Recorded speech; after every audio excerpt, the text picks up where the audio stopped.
So చూపించిన doctor గారు ఎలా ఉంటుంది రోబోటిక్ సర్జరీ? సో ఇది రోబోటిక్ హార్ట్ సర్జరీ అంటే ఓకే. సో ఇది రోబో పేషెంట్ దగ్గర ఉన్న రోబో, ఇది పేషెంట్ దగ్గర ఉన్న రోబో.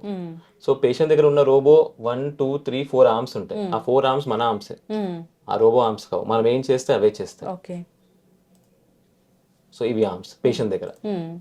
సో ఇదంతా ఈ మానిటర్లో చూసుకుంటూ నార్మల్గా ఏంటంటే ఈ మానిటర్ వేరే అంటే మన నర్సింగ్ స్టాఫ్కి వేరే స్టాఫ్కి చూసుకోవడానికి. ఓకే. సో మన రోబోటిక్ ఇలా ఉంటుంది కన్సోల్. ఓకే.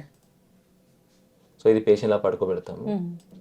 ఇలా చేసిన సర్జరీ అయితే ఫుల్ రిజల్ట్స్ అనేవి అక్యురేట్ గా ఉంటాయి. అక్యురేట్ అంటే ఇన్సిషన్ ఎప్పుడైనా చిన్నగా అయినప్పుడు రికవరీ చాలా ఫాస్ట్ గా ఉంటుంది. ఏదైతే ఇక్కడికి వెళ్ళి చేస్తామో సేమ్ అలానే ఇక్కడికి వెళ్ళి చేస్తాము.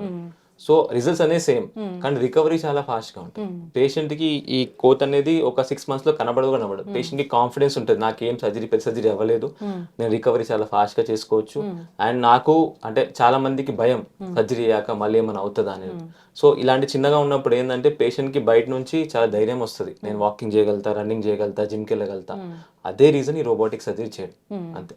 ఇప్పుడు వచ్చిన అడ్వాన్స్ ట్రీట్మెంట్స్ అంటే అవి రోబోటిక్ అనేది ఇప్పుడు చాలా అడ్వాన్స్ ట్రీట్మెంట్. బైపాస్ అంటే ఒకప్పుడు పాత బైపాస్ కాదు, రోబోస్ చేసే రోబోటిక్ బైపాస్ సర్జరీ వచ్చింది. దానివల్ల మీరు చెప్పినట్లు అంత చిన్న చిన్న కట్టే ఉంటుంది, చాలా చిన్న కట్ ఉంటుంది. ఎక్కువ పెయిన్ కూడా ఉండదు డాక్టర్? ఎక్కువ పెయిన్ కూడా ఉండదు. అండ్